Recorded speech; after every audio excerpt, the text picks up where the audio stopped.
আজকে আপনাদেরকে আমি নিয়ে চলে আসছি লালমনিরহাটের রেলওয়ে তিস্তা ব্রিজে।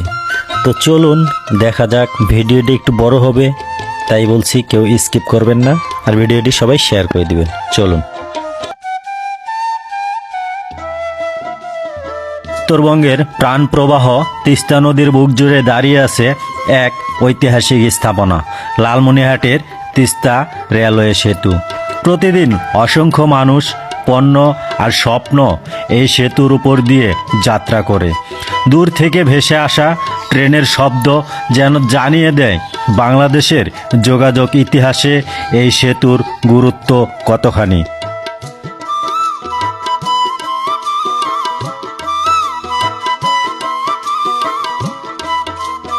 তিস্তা নদীর দুপার জুড়ে ছড়িয়ে থাকা সবুজ গ্রামীণ জীবন আর পানির ঢেউকে বেঁধে রেখেছে এই রেল সেতু।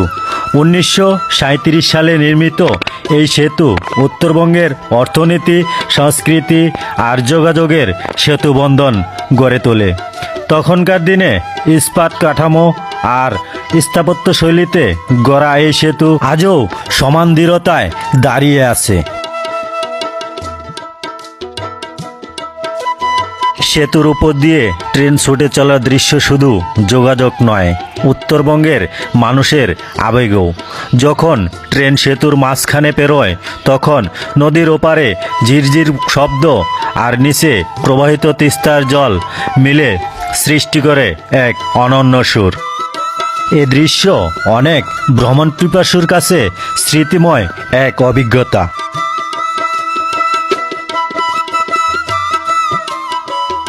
750 মিটার দীর্ঘ এই সেতুর প্রতিটি অংশ যেন অতীতের কালের সাক্ষী। এখান দিয়ে শুধু মানুষ নয়, উত্তরবঙ্গের কৃষিপণ্য, শাকসবজি, এমনকি সীমান্তবর্তী এলাকার বাণিজ্যও প্রবাহিত হয়।